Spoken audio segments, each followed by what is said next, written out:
श्रीपाद वल्लभ दिगंबरा दिगंबरा दिगंबरा श्रीपाद वल्लभ दिगंबरा।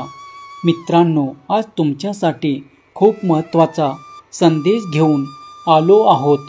हा संदेश तुमचं पूर्ण आयुष्य बदलून टाकेल। तुम्हाला दत्त गुरूचे आशीर्वाद प्राप्त होईल। ते मिळवण्यापासून तुम्हाला कोणीही रोखू शकत नाही।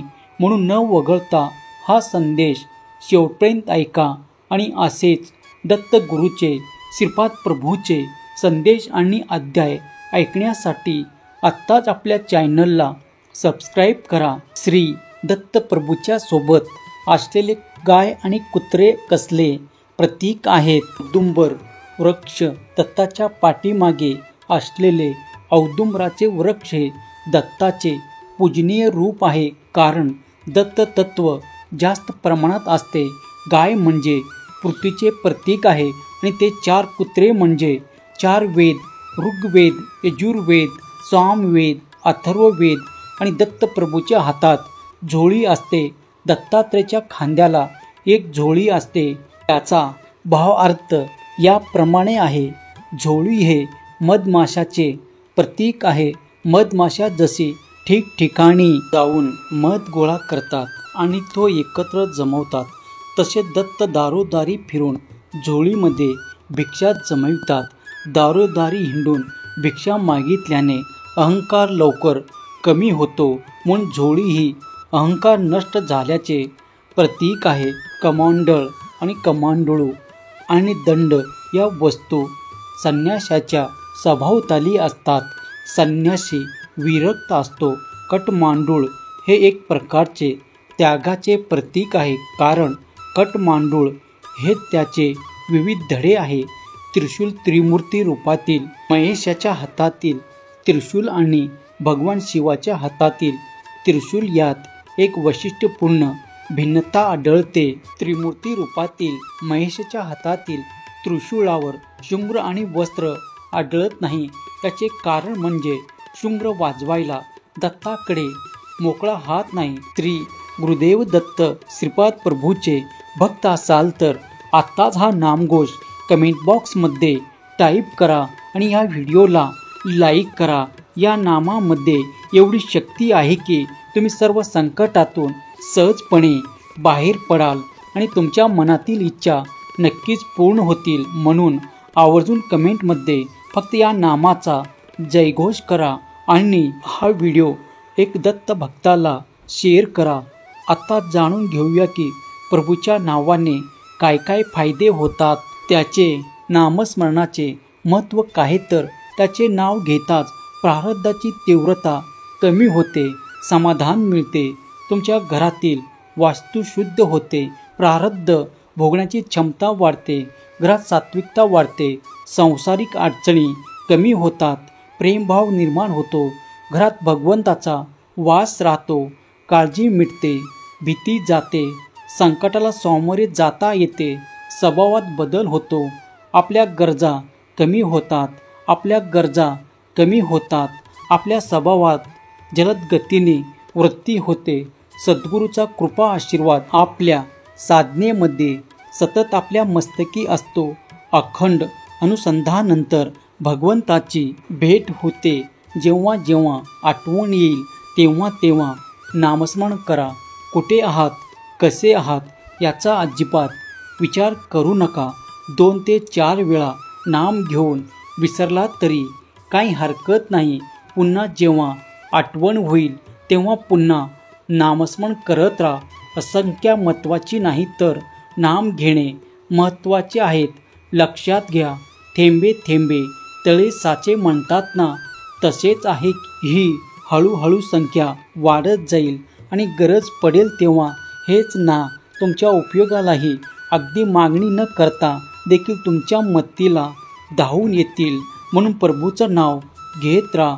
सुरुवातीला 5 ते 10 वेळा नामस्मरण झाले तरीही हरकत नाही। निराशा होऊ नका, उलट आनंद माना। काही नाही त्यापेक्षा किमान 10 वेळा तरी तुम्ही नाम घेतले। पुढील वेळेस जास्त नाम घेण्याचा निश्चय करा। ज्याचे कर्म चांगले आहे तो कधीच संपत नसतो। सत्कर्मी माणसाला जीवनात अडचणी येतात, परंतु त्या सुटणाऱ्या असतात. या उलट दुसऱ्याला अडचणीत आणतो, त्याची अडचण आयुष्यभर संपत नाही. परमेश्वरावर नेहमी निसंकोच विश्वास ठेवा. योग्य वेळी तो इतका देईल, तुमच्याकडे मागायला काही उरणार नाही. संत तुकारामाने सहज लिहिता लिहिता छान लिहून ठेवले बघा. बोलावे बरे, बोलावे खरे, कोणाच्याही मनावर पाडू नये. जरी थोडक्यात समजणे, थोडक्यात समजवणे, शब्दामुळे दंगल, शब्दामुळे मंगल, शब्दाशी हे जंगल जागृत राहावं. जिभेवरील दाबा सर्व सुखदाता. पाणी विना नाणी नासू नये. वेळी कोणत्याही मन विचलित होऊ न देता परिस्थितीचा सामना करायला हवा. परिस्थिती कायम राहत नाही. वाईटानंतर चांगले दिवस येतात. जीवनात सतत लाभच होईल असे नाही. काही वेळा नुकसान होईल. चांगल्या दिवसात उन्नत होऊ नये, वाईट दिवसात खचून जाऊ नये. हरामाच्या पैशात नव्हे तर कष्ट करून मिळालेल्या पैशाने पोट भरावे. श्रीमंत होण्यासाठी तुमच्या मुलांना शिकवू नका, तर त्यांना आनंदी राहण्यासाठी शिकवा. ज्यामुळे मोठे झाल्यावर त्यांना वस्तूचा महत्त्व आणि मूल्य कळेल. किंमत नाही तुमचं जीवन, तुम्ही तुमचं औषध समजून घ्या, नाहीतर औषधच तुम्हाला जेवण म्हणून घ्यावे लागेल. जी व्यक्ती तुमच्यावर प्रेम करते ती तुम्हाला कधीही सोडून जाणार नाही. कारण तुम्हाला सोडून जाण्याची 100 जरी कारण असली तरीही त्या व्यक्तीला एकच कारण असा सापडेल की ज्यामुळे ती व्यक्ती तुम्हाला सोडून जाणार नाही. मानव असणं, मानवता असणं यामध्ये खूप फरक आहे. ज्यावेळी तुमचा जन्म होतो आणि तुमच्यावर प्रेम केलं जातं आणि ज्यावेळी तुम्ही मृत व्हाल त्यावेळी तुमच्यावर प्रेम केलं जाईल. मधला काळ तुम्हाला असं चालवून घ्यावे लागेल. तुम्हाला वेगात चालायचे असेल तर एकटा चला, पण दूरवर चालत जावे लागणार असेल तर एकत्र चला. जगातील सर्वात चांगले 6 डॉक्टर: प्रथम सूर्यप्रकाश, दुसरे विश्रांती, तिसरा व्यायाम, चौथा योग्य आहार, 5वा आत्मविश्वास आणि 6वा मित्र. आयुष्याच्या सगळ्या टप्प्यावर यांना सांभाळा आणि आरोग्यदायी जीवन जगा. जेव्हा तुम्ही चंद्र पाहता त्यावेळी तुम्ही देवाचं सौंदर्य पाहता. जेव्हा तुम्ही सूर्य पाहता त्यावेळी तुम्ही देवाचं सामर्थ्य पाहता. ज्यावेळी तुम्ही आरसा पाहता त्यावेळी तुम्ही परमेश्वराची सर्वोत्कृष्ट निर्मिती पाहता. म्हणून स्वतःवर विश्वास ठेवा. सगळेजण प्रवासी आहोत. आपला अंतिम मुक्काम आधीच ठरलेला आहे. जीवन हे सहज समजून आनंद घ्या. समस्याशी कसे लढायचे ते पाहूया नंतर. लग्नानंतर मुलगी घरी परतली. वडिलांकडे तक्रार करू लागली की म्हणाली ती जीवनाचा हा संघर्ष सहन करू शकणार नाही. वडील शांतपणे ऐकत होते. वडील व्यवसायाने स्वयंपाकी होते. त्यांनी मुलीला स्वयंपाकघरात आणले आणि पाण्याने भरलेली 3 भांडी उच्च आचेवर ठेवली.